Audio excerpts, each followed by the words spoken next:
Hello students, welcome to Arms Academy Digital. तो कैसे हैं आप? मेरा नाम है अरुण कुमार, आपका अपना केमिस्ट्री एजुकेटर, और आज फिर से स्वागत करता हूं एक नए लेक्चर में आपका। आज हम स्टार्ट करेंगे lecture number 3 of ionic equilibrium. बहुत ही इंपॉर्टेंट चैप्टर है। पहले भी इस चैप्टर के बारे में मैं बहुत कुछ बता चुका हूं। बार बार रिपीट करना मुझे ठीक नहीं लगता।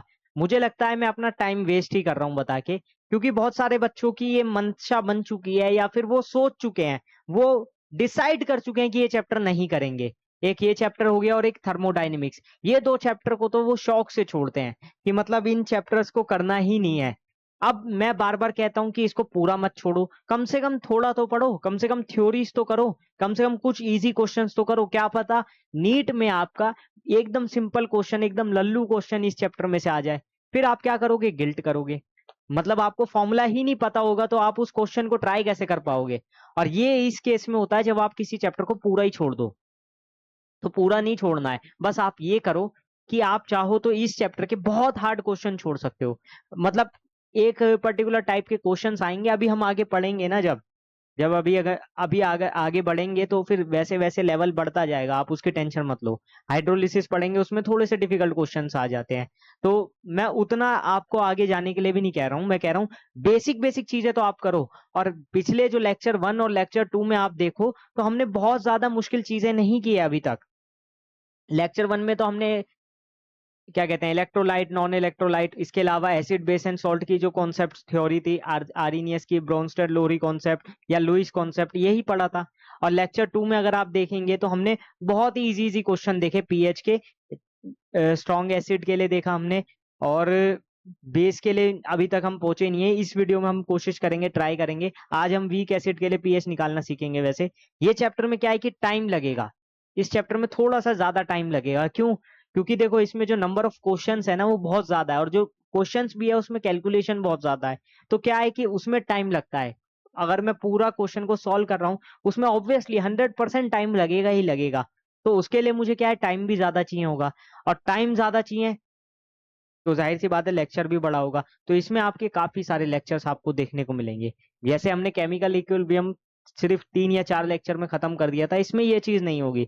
इसमें आपको हो सकता है 7 8 या उससे भी ज्यादा लेक्चर्स देखने को मिले। तो टोटल इक्विलिब्रियम आपका एक बड़ा चैप्टर है, ये आप मान के चलो। अगर केमिकल इक्विलिब्रियम और आयनिक इक्विलिब्रियम दोनों को मिला देता हूं तो बहुत ही बड़ा चैप्टर है, ये आप मान के चलो। और इस बड़े चैप्टर को करने के लिए आपको तैयारी अपनी पूरी अच्छे से करनी होगी। लेकिन एक अच्छी चीज क्या है कि हम यहाँ पर जो रिवीजन कर रहे हैं, जो हमारे रिवीजन सीरीज चल रही है, जो भी लेक्चर्स आप देखते हो उसमें क्या है कि आप इजीली समझ सकते हो। मतलब आपको बहुत ज्यादा दिमाग नहीं मारना पड़ता, क्योंकि अगर आप स्कूल में क्लास में पढ़ चुके हो तो थोड़ा बहुत आपको आइडिया रहता है। यहाँ देखते हो तो आपको और ज्यादा क्लियर हो जाता है, और जब क्लियरिटी मिल जाती है तो उसके बाद कोई भी काम करना आसान है। तो ये चीज तो है। ठीक है, आगे बढ़ूं। मैं बहुत ज्यादा आज बोलने के मूड में नहीं हूं, क्योंकि मुझे बहुत सारा क्वेश्चन करवाने हैं। तो अब हम स्टार्ट करते हैं अपना चैप्टर। स्टार्ट करेंगे सबसे पहले strong acid and strong base से। वैसे आपके दिमाग में क्या आता है सबसे पहले स्ट्रॉन्ग एसिड और स्ट्रॉन्ग बेस सुनते ही? एक चीज तो कंफर्म है आपके दिमाग में आई होगी, स्ट्रॉन्ग एसिड सुनते ही HCl आया होगा, या H2SO4 आएगा, या ज्यादा से ज्यादा नाइट्रिक एसिड आया होगा। ये तो कंफर्म है, ये 3 एसिड में से किन्हीं 2 एसिड का नाम आया होगा। और जैसे ही आप स्ट्रॉन्ग बेस सुनते हो सबके दिमाग में आता है NaOH। सबके NaOH का नाम तो आएगा ही आएगा, ये तो कंफर्म है ना? यही आया ना? अच्छा, आपने क्लास 10th में रिएक्शंस देखी थी, एसिड बेस रिएक्शंस, जिसमें हम स्ट्रॉन्ग एसिड और स्ट्रॉन्ग बेस लेते थे। जैसे सपोज करो मैं NaOH और HCl लेता हूँ, मुझे पता है वहां पे सोडियम क्लोराइड बनेगा और H2O बाहर निकलेगा। Neutralization reaction, correct. Neutralization reaction आपने देखी थी। न्यूट्रलाइजेशन रिएक्शन में होता क्या था? स्ट्रॉन्ग एसिड स्ट्रॉन्ग बेस लेते थे, उससे क्या बनता था? एक सॉल्ट बनता था। क्या बनता था? एक सॉल्ट, न्यूट्रल सॉल्ट जिसको बोलते थे, और साथ में वाटर बाहर हो जाता था। ठीक है, अगर हम स्ट्रॉन्ग एसिड वीक बेस लेते थे तो हमारा एसिडिक सॉल्ट होता था, और अगर हम वीक एसिड और स्ट्रॉन्ग बेस लेते थे तो हमारा बेसिक सॉल्ट मिलता था। वो एक अलग चीज है, मैं उस पर बहुत ज्यादा नहीं जा रहा हूँ डीपली। यहाँ हम सिर्फ न्यूट्रलाइजेशन रिएक्शन की बात करेंगे। तो न्यूट्रलाइजेशन रिएक्शन में यानी कि जो मिक्सचर होगा हमारा स्ट्रॉन्ग एसिड और स्ट्रॉन्ग बेस का, उसमें हम कैसे पीएच कैलकुलेशन करने वाले हैं ये हम आज सीखेंगे। ठीक है, तो इसको पढ़ लो पहले एक बार कि acid base neutralization reaction will take place, solution will be acidic or basic depending upon which is taken in excess. मतलब जो ज्यादा होगा, जो एक्सेस में होगा, उसकी कंसंट्रेशन को मान लेंगे। यानी सपोज करो अगर मैं H2SO4 और NaOH को मिला के चल रहा हूं और H2SO4 की कंसंट्रेशन मेरी थोड़ी सी ज्यादा है, किससे? NaOH से, तो मैं उसकी कंसंट्रेशन को मान के उससे पीएच निकालूंगा। और अगर बेस की ज्यादा है, NaOH की ज्यादा है, वो ज्यादा ज्यादा एक्सेस में है, तो मैं उसकी कंसंट्रेशन को मान के पीओएच निकाल लूंगा। अब ये कह रहे हो कि कुछ समझ नहीं आया, अरे रुको यार, सबर करो। यहाँ पर देखो, यहाँ पर मैंने दो चीज ली है। एक तो है मेरा स्ट्रॉन्ग एसिड, जिसका वॉल्यूम लिया है मैंने V1 और जिसकी कंसंट्रेशन है कुछ H पॉजिटिव। ठीक है, कंसंट्रेशन H पॉजिटिव होती है एसिड के लिए। वहीं स्ट्रॉन्ग बेस लूंगा तो देखो, इसका वॉल्यूम है V2 और इसकी कंसंट्रेशन मान के चलते हैं OH निगेटिव। क्या मान के चलते हैं? OH negative. ये यहाँ आएगा निगेटिव। ठीक है, मिक्सचर क्या हो जाएगा? ये तो आपको पता है, टोटल वॉल्यूम निकालना है, ये तो हमने पहले भी सीख लिया।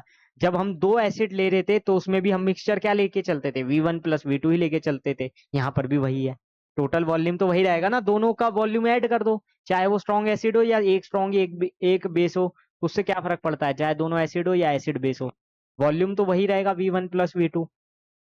ठीक है, तो सॉल्यूशन 1 और सॉल्यूशन 2 को देखो। यहाँ पर देखो, moles of H positive ion from first solution equals H positive V1, यानी कंसंट्रेशन इनटू वॉल्यूम। मोल्स का आपको पता ही है, कंसंट्रेशन का फॉर्मूला क्या होता है किसी भी कंसंट्रेशन का?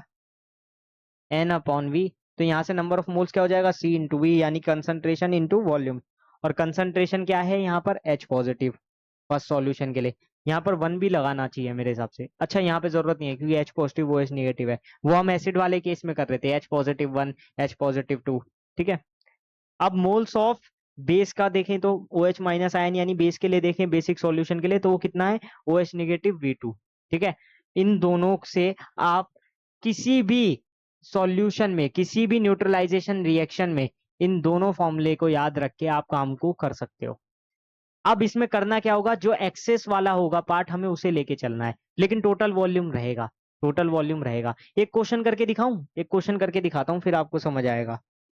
जैसे ये वाला क्वेश्चन है, अब इस क्वेश्चन को कैसे करेंगे देखो जल्दी से, क्वेश्चन से ही समझ पाओगे ये सारी चीजें। The pH of a solution obtained by mixing 50 ml of 0.4 NaCl and 50 ml of 0.2 NaOH is। अब देखो, इस क्वेश्चन को ध्यान से पढ़ो, ध्यान से, एकदम ध्यान से। इस क्वेश्चन को अगर आप ध्यान से पढ़ो तो इसमें एक चीज तो मुझे समझ आ गई कि मुझे पीएच निकालना है जिसमें एक स्ट्रॉन्ग एसिड रखा है और एक स्ट्रॉन्ग बेस रखा है। क्यों? क्योंकि HCl और NaOH दिया है, वही वाली रिएक्शन। कौन सी? जिसमें NaCl और H2O निकलता था।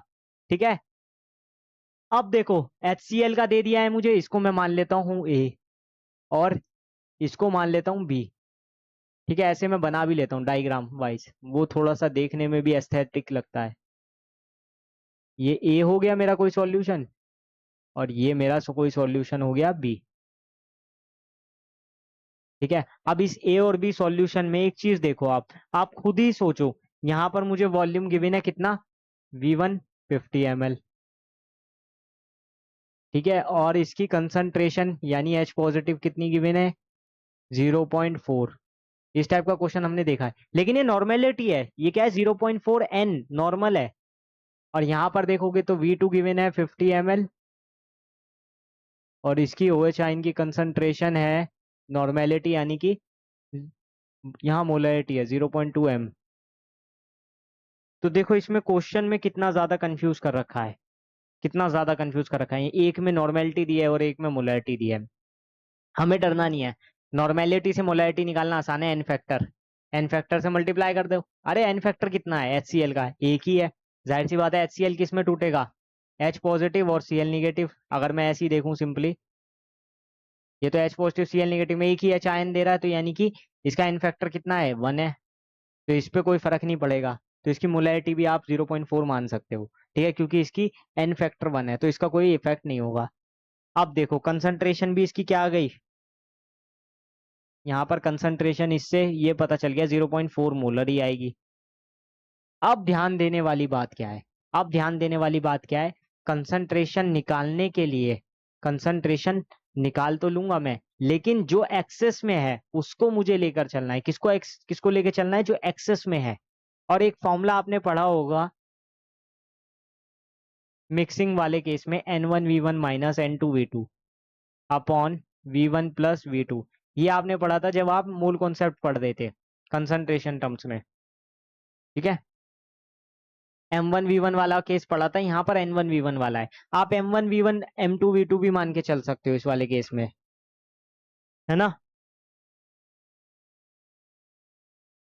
तो यहाँ पर हो जाएगा M1V1 माइनस M2V2। M1V1 वो लेके चलना है जो एक्सेस में होगा, ये याद रखना।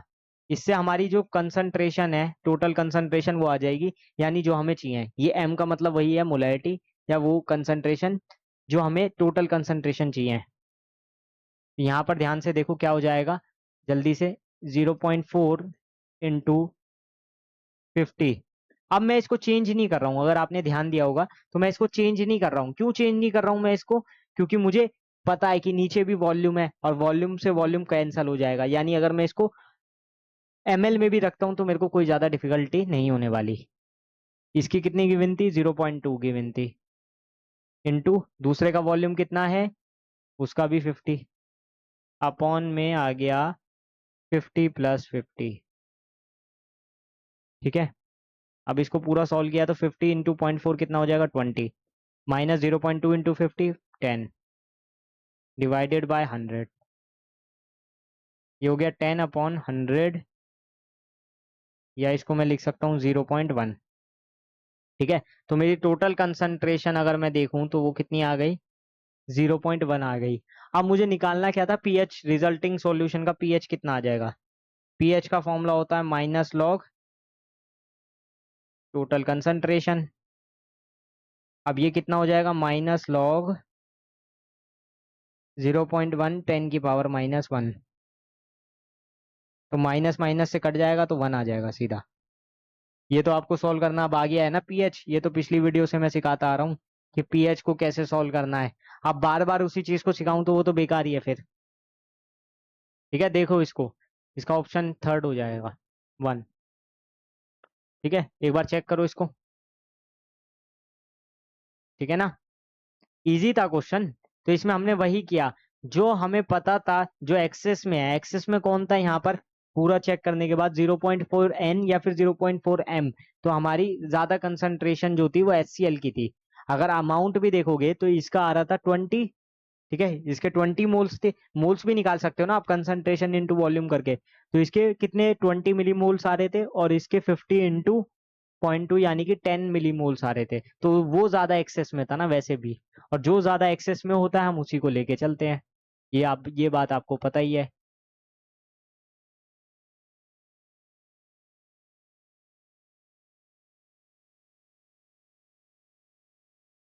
ठीक है,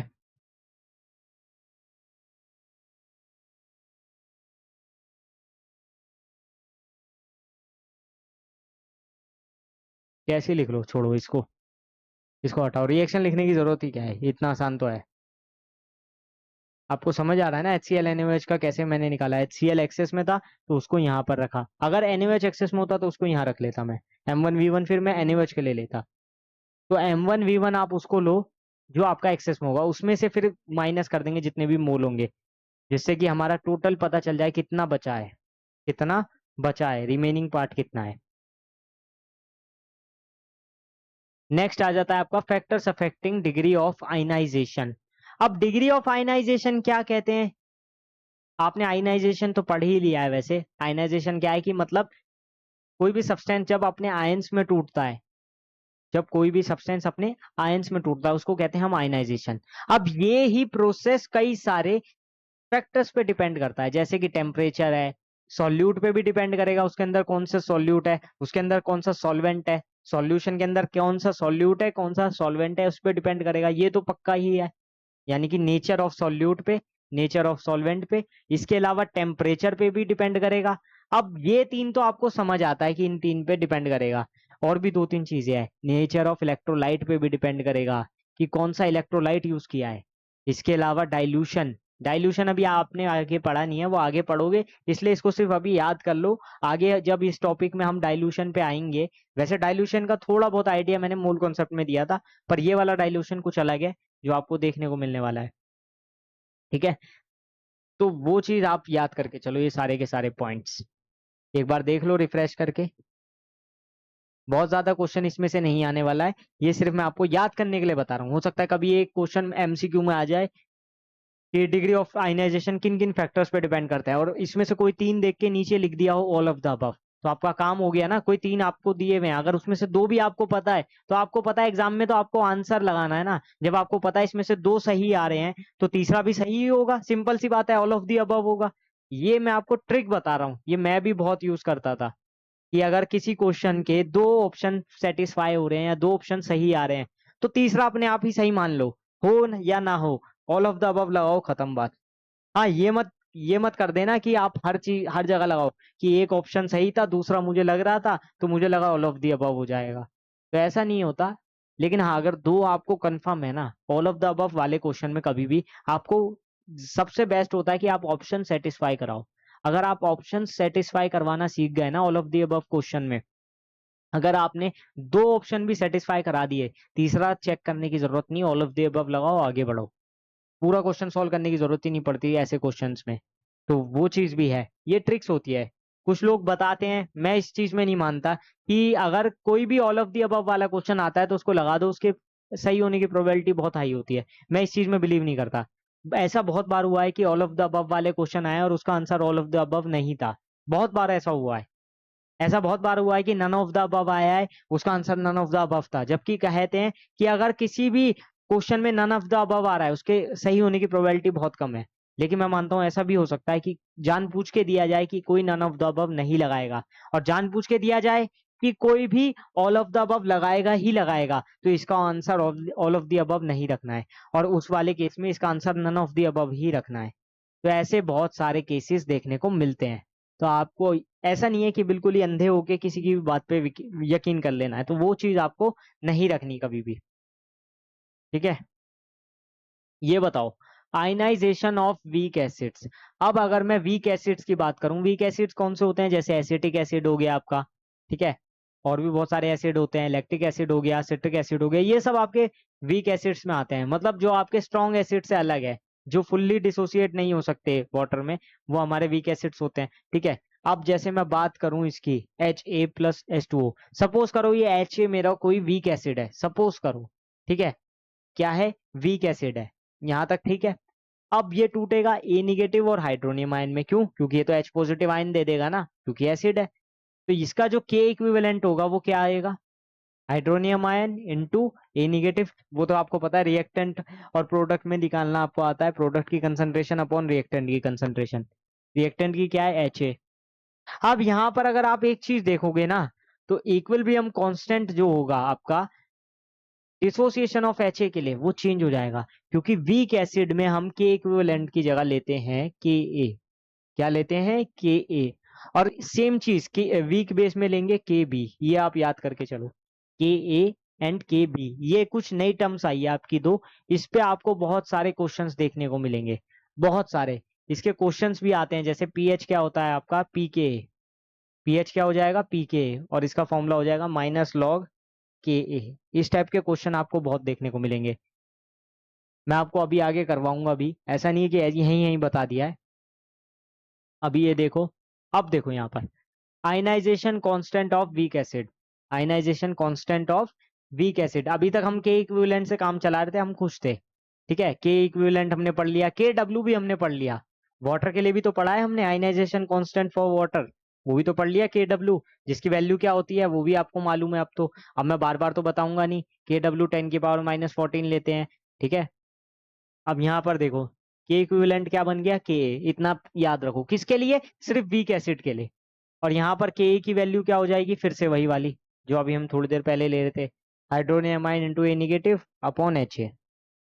अब इसका जो पी के ए आएगा, पीएच की जगह आप कह रहे हो पी के ए आएगा, हाँ, क्योंकि हम कंसंट्रेशन की जगह के ए यूज कर रहे हैं ना, तो पी के ए हो जाएगा -log के ए। क्या हो जाएगा, माइनस लॉग के ए। तो जैसे जैसे मेरा ionization constant of weak acid बढ़ेगा, जैसे जैसे मेरा ionization constant of weak acid बढ़ेगा यानी के ए बढ़ेगा, पी के क्या होगा, घटेगा। क्यों? क्योंकि यहाँ पर देखो माइनस है और लॉग है, इससे भी पता चल रहा है। एक चीज तो मैथमेटिक टर्म में हो गई। अब मैं आपको थियोरटिकली टर्म में बताऊं, जब मेरी कंसंट्रेशन बढ़ती थी, हमने एच पॉजिटिव और पीएच के केस में देखा था, जब मेरी कंसंट्रेशन बढ़ रही थी तो पीएच क्या हो रहा था, कम हो रहा था ना। पीएच नंबर में तो कम हो रहा था। अगर मेरी कंसंट्रेशन 10⁻³ है तो पीएच 3 आ रहा था। मेरी कंसंट्रेशन 10⁻5 जा रही थी तो पीएच 5 जा रहा था। तो पीएच कब बढ़ रहा है, जब मेरी वैल्यू कम हो रही है एच पॉजिटिव की।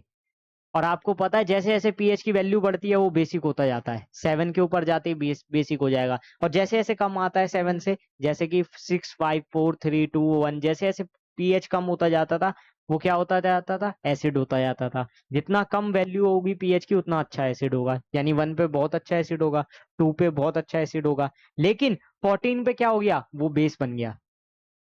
तो यहाँ पर भी वही वाली केस है कि जैसे जैसे बढ़ रहा है एसिडिक स्ट्रेंथ क्या है, एसिडिक स्ट्रेंथ तो बढ़ रही है, वो तो जाहिर सी बात है कि ये बढ़ रहा है तो वो तो एसिडिक स्ट्रेंथ बढ़ा रहा है। लेकिन पीके क्या हो रहा है एट द सेम टाइम, वो कम हो रहा है, पीके कम हो रहा है। तो ये चीज देखो, जैसे कि के की वैल्यू अगर मैं लेके भी देखूं 10⁻², है तो यहाँ पर सॉल्व करूंगा पीके क्या आ जाएगा, माइनस लॉग 10⁻²। सॉल्व करने पर आ गया 2। और अगर मैं इसकी वैल्यू सेम 10⁻⁴ लूं, वैल्यू कम कर दी। अब ये मत कहना 10⁻⁴ 10⁻² से बड़ा है। बहुत सारे गधे ऐसे भी बैठे हैं जो 10⁻⁴ को 10⁻² से बड़ा बता देंगे, ऐसे बहुत सारे बैठे हैं, बहुत सारे। तो उनके लिए मेरे पास कुछ शब्द नहीं है। अरे सिंपल सी बात है, ये बड़ा होगा ना, कैसे? 10⁻² का मतलब होता है 1/10⁻², और 10⁻⁴ का मतलब है 1/10⁻⁴। तो अपॉन में जब पावर बढ़ेगी तो उसकी वैल्यू तो घटेगी ना। सिंपल सी बात है, 10⁻² ज्यादा होगा या 10⁻⁴? माइनस में पावर जिसकी कम होती है उसकी वैल्यू ज्यादा होती है। हाँ, प्लस में अगर आप बात करोगे 10⁻² बड़ा है या 10⁻⁴ बड़ा है, तो ऑब्वियसली 10⁻⁴ बड़ा है। लेकिन माइनस वाले केस में हमें 1 में लेके चलना है ना। जल्दी से देखो इस चीज को। तो ये आपको समझ आ गया कि आयनाइजेशन कांस्टेंट जो है हमारा वीक एसिड के लिए, वो क्या कर रहा है, वो बेसिकली उसकी एसिडिक स्ट्रेंथ को मेजर कर रहा है। ठीक है, ये तो आपका हो गया सिंपल वे में, मैंने आपको बता दिया एकदम सिंपलेस्ट वे में। इससे सिंपलेस्ट वे में कोई नहीं हो सकता। अब हम देखेंगे पीएच ऑफ वीक एसिड्स निकालेंगे कैसे, कंसंट्रेशन से कैसे हम इसको फॉलो अप करेंगे। तो ये बात तो आपको पता है, किसी भी रिएक्टेंट के लिए इनिशियल कंसंट्रेशन लेके चलते हैं। केमिकल इक्विलिब्रियम याद करो। अब मैंने पहले ही बताया था कि केमिकल इक्विलिब्रियम से इसको रिलेट करना पड़ेगा तभी आप सीख पाओगे। जैसे ये लिखा है, अब इसमें इनिशियल कंसंट्रेशन कुछ थी, ठीक है इसकी। हाँ, इसकी तो कुछ होगी नहीं, है तो प्योर लिक्विड है। मैंने बताया था ना, प्योर लिक्विड और सॉलिड के लिए कंसंट्रेशन कुछ मैटर नहीं करती, उसकी मोलर कंसंट्रेशन फिक्स रहती है। उसको लिखते भी नहीं है, जब हम आयनाइजेशन कांस्टेंट लिखेंगे उसमें लिखेंगे भी नहीं। ठीक है, तो ये सी थी और ये डिसोसिएट हुआ सपोज करो टी टाइम के बाद, जब ये इक्विलिब्रियम पे पहुंचा, ये ए डिसोसिएट हो गया। कितना? ए डिसोसिएट हुआ, या सी ए डिसोसिएट हुआ, सी ए डिसोसिएट हुआ। तो ये कितना हो जाएगा, सी माइनस सी हो जाएगा। और जितना यहाँ डिसोसिएट होता है उतना यहाँ बनता है प्रोडक्ट साइड में। सपोज करो 40% डिसोसिएट हुआ, तो 40% डिसोसिएट हुआ तो ये 60% बचा, और यहाँ 40% फॉर्मेशन होता गया। यही तो हुआ। पूरा तो कभी भी खत्म नहीं होता, 99% तक भी अगर ये होता है तो भी 1% तो बचता है। यहाँ पर हम वो वाली बात नहीं कर रहे। अब ये केमिकल इक्विलिब्रियम वाली बात आ गई है जो आपको पहले से मालूम है, जिसके बारे में आपको आइडिया है। ठीक है, अब देखो इसमें, इस केस में हम क्या करेंगे, सी माइनस सी ए, यानी कि सी कॉमन लिया तो कितना बचा, 1 माइनस ए बचा। ठीक है, अब इसका अगर मैं के ए निकालूं, क्या निकालूं, के ए निकालूं, तो क्या हो जाएगा, C into A into C A upon C1 - A।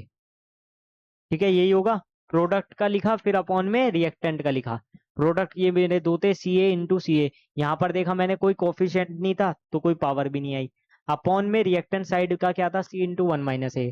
अब सी से सी कैंसल, क्या बचा, C × A² अपॉन 1 - A।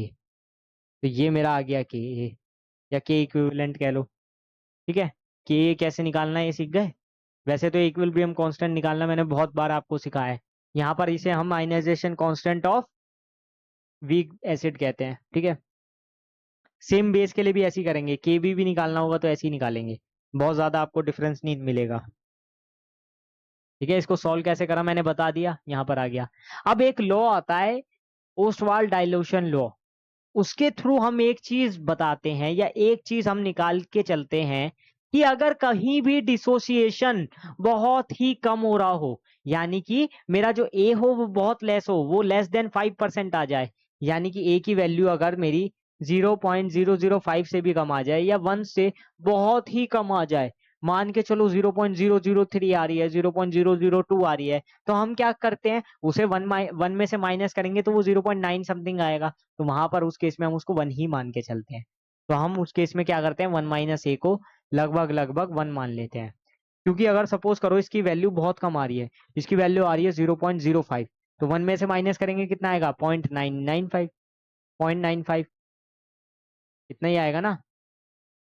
हाँ, अगर मान लो इसकी वैल्यू और भी कम आती, अरे ये क्या हो रहा है, मान लो इसकी वैल्यू और भी कम कर दो, 0.001 आ रहा है, 0.99 आ रहा है, तो उस केस में हम उसको 1 मान के चलते हैं, उस केस में हम इसको 1 मान के चलते हैं, 1 माइनस ए को, अगर हमारा डिसोसिएशन बहुत कम हो रहा है उस केस में। तो यहाँ पर अगर आप देखोगे, अगर मैं इसको 1 मान लूंगा तो के मेरा क्या हो जाएगा, सी ए स्क्वायर हो जाएगा, क्यों, क्योंकि सी इंटू 1 माइनस ए तो खत्म ही हो गया, फिर वो 1 हो गया, 1 माइनस ए, तो यहाँ से मेरा के ए निकल जाता है। और ये फॉर्मूले से मैं एक चीज और बताऊं, ये फॉर्मूले से हम एक चीज निकालते हैं, वो है डिसोसिएशन, वो हो जाएगा मेरा ए equals to K A upon C under the root, K को अपॉन में ले गए, ए स्क्वायर हो गया के अपॉन सी, और अंडर द रूट करेंगे तो ए equals to K A upon सी, ठीक है। ये भी एक फॉर्मूला है, सी के लिए भी निकाल सकते हैं, सी की वैल्यू क्या आ जाएगी, के ए अपॉन ए स्क्वायर। तो इससे हम कुछ फॉर्मूलाज ड्राइव करेंगे, क्या करेंगे, ड्राइव करेंगे।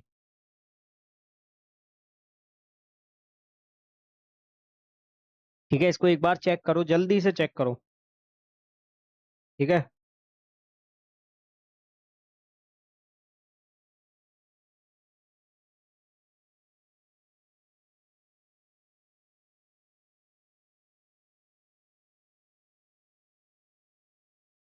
हम्म, ये रहा आपका ओस्टवाल्ड डाइल्यूशन लो, बहुत ज्यादा डिफिकल्ट नहीं है समझना, बहुत ही ईजी है। क्या बताता है, ए की वैल्यू वही हो गई ना, के अपॉन सी, और ये 1/2 कुछ नहीं है, अंडर रूट है, ठीक है, ज्यादा डरने की जरूरत नहीं है, के अपॉन सी की पावर हाफ लिख दो या अंडर रूट लिख दो, एक ही बात है। अंडर रूट का मतलब यही होता है ना कि उसकी पावर हाफ हो जाए, जैसे मैं अगर कभी भी यहाँ लिख रहा हूँ अंडर द रूट 9, इसका मतलब यही है ना कि 9 की पावर हाफ, जो कि होता है 3, क्योंकि 9 होता है 3 स्क्वायर, और स्क्वायर से स्क्वायर में उसकी पावर 2 आएगी, 2 से 1/2 कट जाएगा 3, ऐसे भी आप देख सकते हो, तो कंफ्यूज होने की जरूरत नहीं है। आप नीट वाले हो इसलिए आपको इतना समझाना पड़ता है, जेई वालों को इतना नहीं बताना पड़ता, वो तो क्योंकि मैथ्स पढ़ते हैं, उनकी प्रैक्टिस रहती है, तो वो चीज मैं समझ सकता हूँ कि नीट वालों के लिए समझना, थोड़ा सा कैलकुलेटिव पार्ट को समझना डिफिकल्ट हो जाता है, ग्राफ्स को समझना डिफिकल्ट हो जाता है, इसलिए उनको थोड़ा सा याद करवाना पड़ता है, ठीक है। अब यहाँ ऑन डाइल्यूशन देखो, सी क्या हो रहा है, डाइल्यूशन मतलब मिक्सिंग के दौरान, ठीक है, वीक एसिड जब मिक्स कर रहे हैं, तो सी क्या है, कंसंट्रेशन हमारी कम हो रही है, ये वाली जो कंसंट्रेशन है, और ये क्या हो रहा है, डिसोसिएशन कांस्टेंट बढ़ रहा है, क्यों, क्योंकि ये इसके इनवर्सली प्रोपोर्शनल है, यहाँ अगर आप देखोगे तो ये इनवर्सली प्रोपोर्शनल है सी की पावर हाफ के, सी की पावर हाफ के इनवर्सली प्रोपोर्शनल है, और किसके डायरेक्टली प्रोपोर्शनल है, के की पावर हाफ के, इसके डायरेक्टली प्रोपोर्शनल है, यानी कि जब ये बढ़ेगा तो ये बढ़ेगा, जब ये बढ़ेगा तो ये घटेगा, जब ये घटेगा तो ये बढ़ेगा, इस टाइप से आप देख सकते हो।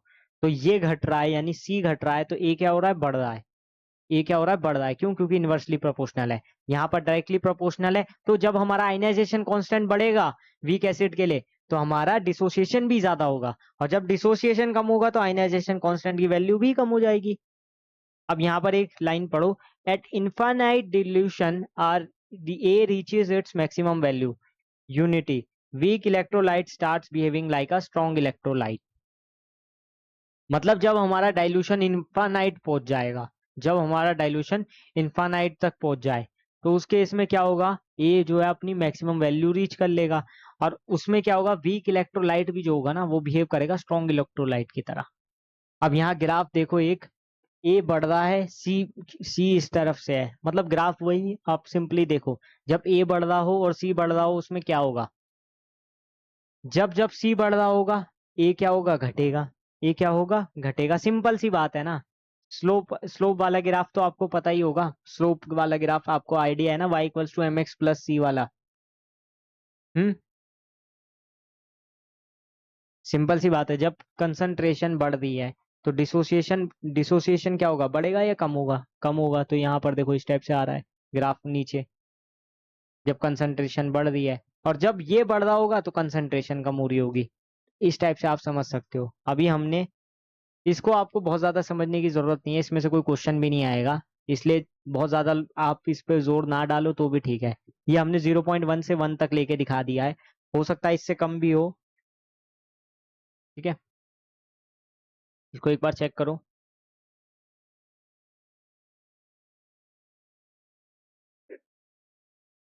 अब हम देखते हैं पीएच ऑफ वीक एसिड में, ये सारी चीजें मैंने आपको बता दी, क्लियर करवा दी। हम कंसंट्रेशन भी निकाल सकते हैं।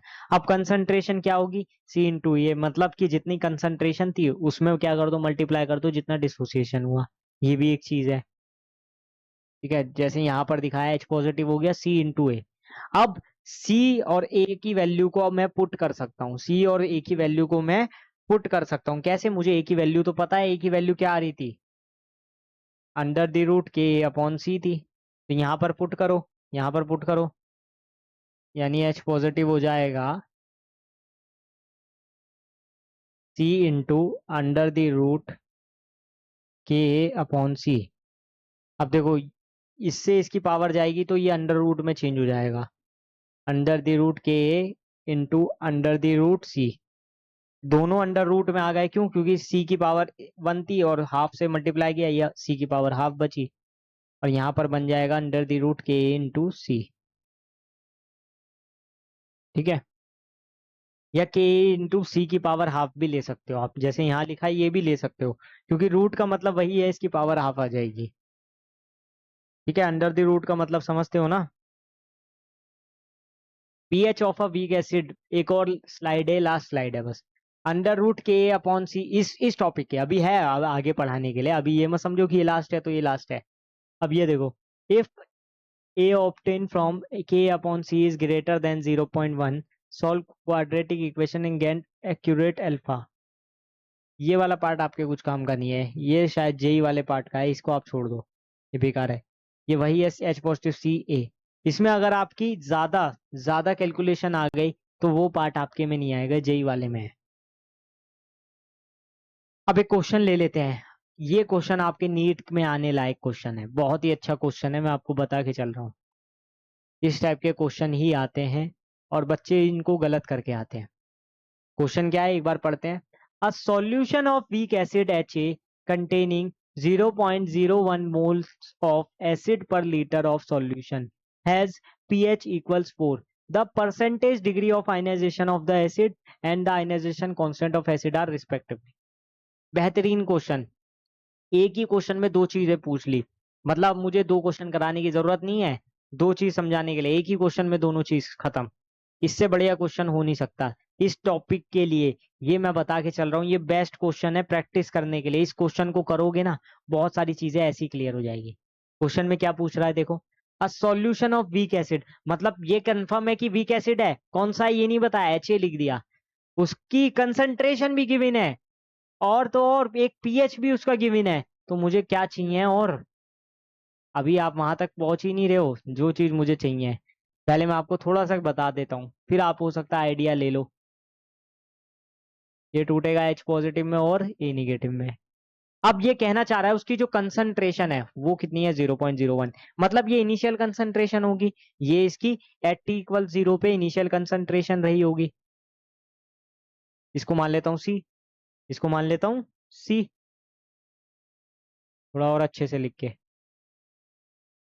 ठीक है, अब दिख रहा है।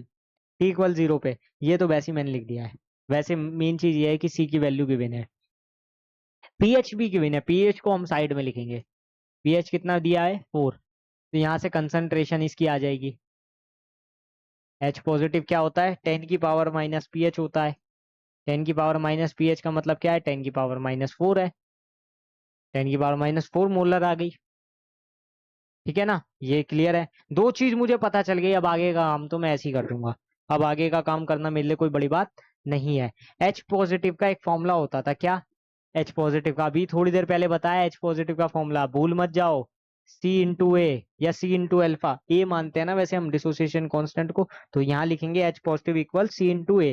तो यहाँ से मैं ए निकाल सकता हूँ, वो क्या हो जाएगा, एच पॉजिटिव अपॉन सी यानी कंसंट्रेशन। अब एच पॉजिटिव कितना है, यहां से निकाला मैंने 10 की पावर -4, और कंसंट्रेशन कितनी है 0.01, या इसको मैं लिख सकता हूँ 10 की पावर -2। इस फॉर्म में अगर मैं लिखना चाहूँ तो लिख सकता हूँ ना। अब इसको सॉल्व करो, कितना आया, 10 की पावर -2, 10 की पावर -2 या 0.01 आ गया। ठीक है, यहाँ तक किसी को कोई दिक्कत? मेरे ख्याल कोई दिक्कत नहीं होगी। लेकिन मुझे ये नहीं निकालना है, मुझे निकालना क्या है, percentage degree of ionization. Ionization constant नहीं निकालना है मुझे, परसेंटेज डिग्री ऑफ आयनाइजेशन निकालना है, और आयनाइजेशन कांस्टेंट निकालना है। परसेंटेज कैसे निकालेंगे, इसमें मल्टीप्लाई बाय 100 कर दो। परसेंटेज निकालने के लिए क्या हो जाएगा, 0.01 इंटू 100, कितना बचा, 1%। ये तो पहला पार्ट हो गया सॉल्व आपका, 1% आ गया।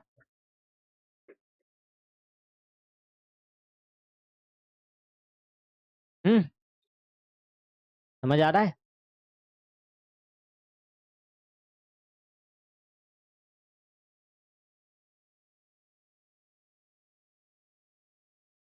अब यहीं पे थोड़ा सा मुझे रब करना पड़ेगा, ये तो पता चल गया ना एच पॉजिटिव इतना है, और क्या निकालना है मुझे, आयनाइजेशन कांस्टेंट ऑफ एसिड यानी के ए निकालना है। ठीक है, अब मुझे क्या निकालना है, परसेंटेज कांस्टेंट तो मैंने निकाल लिया है, अब इसके बाद मैंने क्या निकालूंगा जल्दी बताओ, आयनाइजेशन कांस्टेंट। आयनाइजेशन कांस्टेंट क्या होता है, के ए हमारा, जल्दी बताओ, इसका फॉर्मूला आप सबको पता है, क्या होता है, सी इंटू ए स्क्वायर।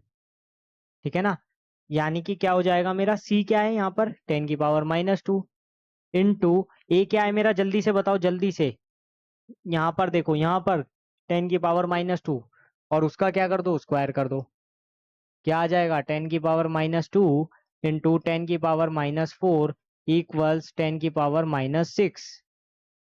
अरे जल्दी से बताओ ये चीज क्लियर है कि नहीं? तो आपको मैंने पहले ही बता दिया, परसेंटेज कांस्टेंट कैसे निकालना है ये भी बताया, और आपको ये भी बता दिया मैंने कि ionization constant of weak acid कैसे निकालना है, तो दोनों चीजें मैंने आपको क्लियर करवा दी है। अब बताओ इसमें कोई दिक्कत है? चेक कर लो आराम से इस क्वेश्चन को, क्योंकि इस टाइप के ही क्वेश्चन आते हैं आपके पेपर में, और आप गलत करके आते हो। अब मजे से बताते हो फिर कि ये तो हुआ ही नहीं, क्यों? क्योंकि समझा ही नहीं था कभी। अरे सिंपल है, देखो आपको वीक एसिड दे दिया है, आपके दिमाग में सबसे पहले आना चाहिए इसमें के ए आएगा। उससे पहले सबसे पहले आपसे पूछा परसेंटेज डिग्री ऑफ आयनाइजेशन, तो ये आपको पता है कि ए पूछ रहा है, ए निकाला, उसकी परसेंटेज निकाल दी, ये बहुत ही ईजी था, ये तो बहुत ही ईजी था।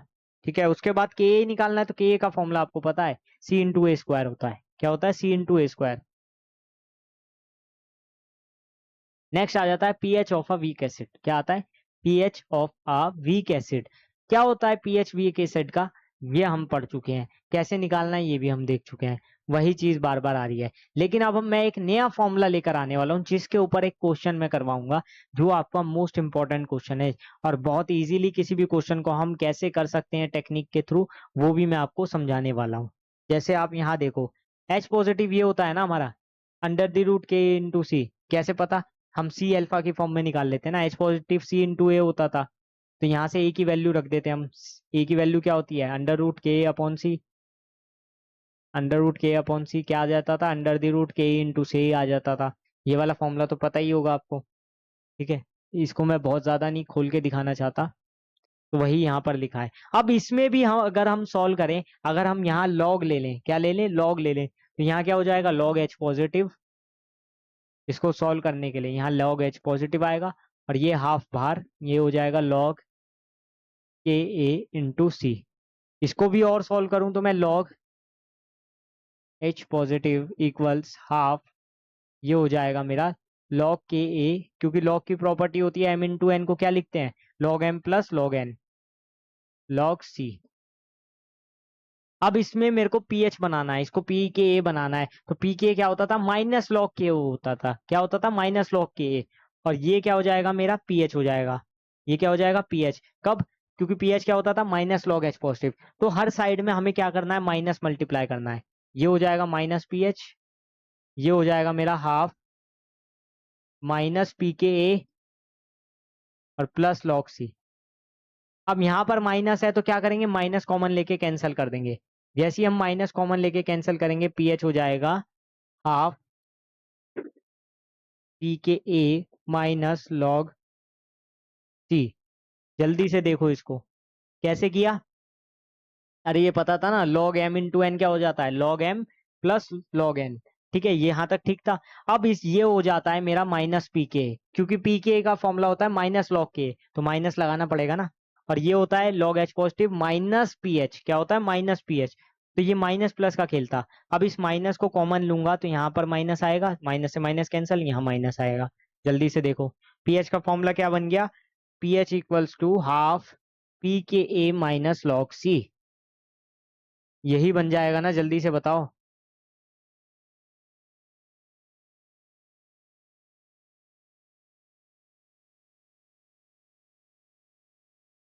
क्लियर है?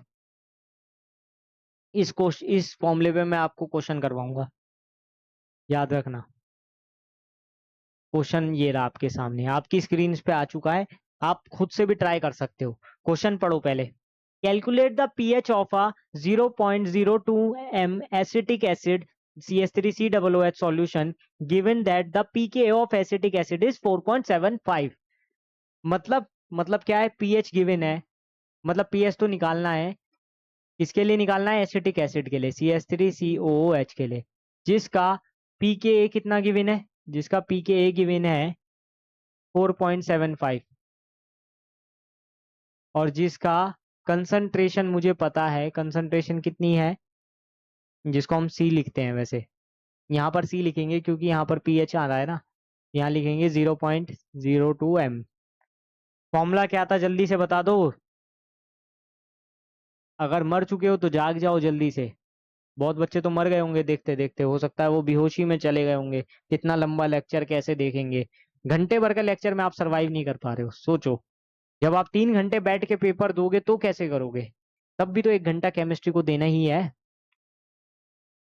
आप जल्दी बताओ, P K A minus log c 1/2। अब पी के कितना है, 4.75। यहाँ से देखो लॉग सी मतलब 0.02। अगर मैं चाहूँ तो इसको 2 × 10⁻⁻² भी तो लिख सकता हूँ। तो वही करेंगे, यहाँ पर लिखेंगे लॉग 2 × 10⁻²। ठीक है।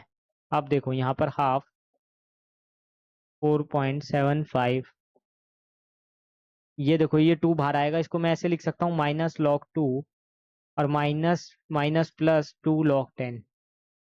ये कैलकुलेशन अब मैंने आपको सिखा दिया। ये लॉग एम इंटू एन क्या हो जाएगा, log M plus log N. पूरा खोल के लिख दिया, -log 2, माइनस अंदर गया, -log 10⁻²। आता वो -2 भी तो बाहर निकलेगा, तो +2 log 10 हो जाएगा। ये थोड़ी सी कैलकुलेशन की वजह से मुश्किल लगता है, मेरे को लगता है नीट वालों को। 4.75 -log 2 की वैल्यू मेरे को वैसे पता है, मैं लिख भी देता हूँ, -0.3010। ये 2 आ जाएगा पूरा का पूरा। क्यों, क्योंकि log 10 1 होता है। सॉल्व करो, 2 + 4.75 कितना हो जाएगा, 6.75, -0.3। 0.3 ही माइनस करूंगा तो कितना आ जाएगा, ये आ जाएगा 6.75 -0.3, 6.45 या 6.44 आएगा। तो 6.44 कुछ मानते हैं, डिवाइडेड बाय 2 करो, कितना आया, 3.22। ये मेरा पीएच हो जाएगा। 3.22 या 3.3 आएगा, उतना चल जाता है अप्रोक्सीमेशन, है ना। 3.22 या 3.23 लिखोगे तो चल जाएगा। एग्जैक्टली तो 3.2 कुछ आ रहा है। तो इस टाइप से आप इसको कर सकते हो, एक बार चेक करो इसको। अच्छा सवाल है ये।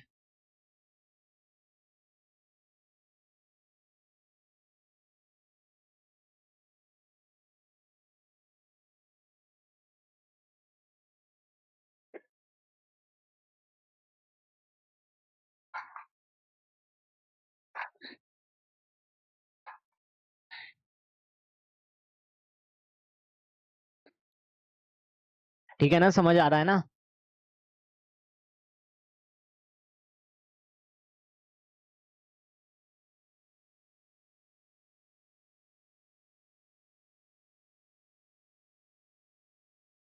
आई थिंक खत्म। तो इतना ही था आज की इस वीडियो में। काफी मजा आया, काफी इजी इजी क्वेश्चंस हमने किए। अच्छा, ये इजी नहीं थे। वैसे मैं आपको एक चीज बताना चाहूंगा, इस चैप्टर के अगर आप लेवल को देखेंगे ना, अगर इस चैप्टर का अगर आप लेवल चेक करेंगे तो ये भी इजी है। मैं बता रहा हूँ, क्योंकि इसमें से इतने मुश्किल क्वेश्चन आ सकते हैं ना जितने आप सोच नहीं सकते। मुझे लगता है केमिस्ट्री में सबसे मुश्किल क्वेश्चन इस चैप्टर में से आ सकते हैं। सबसे ज्यादा क्वेश्चंस जो बच्चों से नहीं होते हैं वो इस चैप्टर में से आते हैं, इसीलिए वो छोड़ देते हैं। लेकिन मैं आपको बताऊं, अभी तो बस स्टार्ट हुआ है, अभी लेक्चर 3 ही है। अभी आपको 4 5 6 7 देखोगे ना तो आपको पता चलेगा ये चैप्टर कितना चैलेंजिंग है। It is one of the most challenging chapter in chemistry, अगर मैं बोलूँ तो।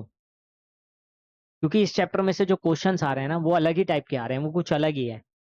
इसमें से जो क्वेश्चंस आते हैं वो सारे के सारे क्वेश्चन सबसे होते भी नहीं है। ठीक है, तो इसीलिए यही रीजन है कि बच्चे ये चैप्टर छोड़ के आते हैं, और कोई रीजन नहीं है। वरना अगर इजी होता तो फिर कौन छोड़ता? क्यों ही छोड़ता है? क्यों थर्मोडायनेमिक्स और आयनिक इक्विलिब्रियम बच्चे छोड़ते हैं? इसीलिए छोड़ते हैं क्योंकि उनसे होता ही नहीं है। क्योंकि उनका इमेजिनेशन उतनी अच्छी नहीं है कि वो वहां तक सोच पाए कि उस क्वेश्चन को पढ़ के ये फॉर्मूला लगेगा, ये सोच पाए, और उस क्वेश्चन में अगर कोई ट्रिक है तो वो उसको सॉल्व कर पाए। वो नहीं कर पाते हैं, ये रीजन होता है। लेकिन अगर आप करना चाहते हो तो आपको बहुत डीप में जाके इस चैप्टर को पढ़ना होगा। इसीलिए मैं आराम आराम से इसको करवा रहा हूँ। आज पूरी वीडियो में मैंने सिर्फ पीएच ऑफ वीक एसिड्स पे इतना टाइम ले लिया है। पिछले वाले में हमने स्ट्रॉन्ग एसिड सॉल्यूशन देखे थे, क्योंकि इसमें आराम आराम से हमें करना होगा। इसमें हम भाग नहीं सकते। ये एक चीज है कि इस चैप्टर में आप भाग नहीं सकते, ये बड़ा चैप्टर है। ठीक, इवन ऑफलाइन में जब आप पढ़ते हैं तो ऑफलाइन में एक एक महीना लग जाता है इस एक चैप्टर में। तो आप समझ ही सकते हो कितना बड़ा चैप्टर है ये। बहुत सारे टीचर्स छुड़वा देते हैं, लेकिन मैं ये मानता हूँ कि इजी चैप्टर है। इजी चैप्टर नहीं है, हार्ड चैप्टर है। स्टिल क्वेश्चन इजी इसमें से भी आ सकते हैं। क्वेश्चंस तो आ सकते हैं ना इजी, तो हमें उस चीज के लिए रेडी रहना है। तो फिर मिलते हैं नेक्स्ट वीडियो में, तब तक के लिए thanks for watching and stay tune with us.